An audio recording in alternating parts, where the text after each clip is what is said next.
Меня зовут Василия Ивановна.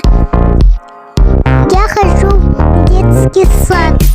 Подснежник. Группа почемучки. Я хочу рассказывать про улицу.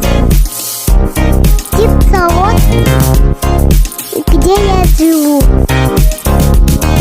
Она находится возле птицефабрики. В этом году постерпелось опас положили. Ее открыли электричество в году. Я люблю свою улицу.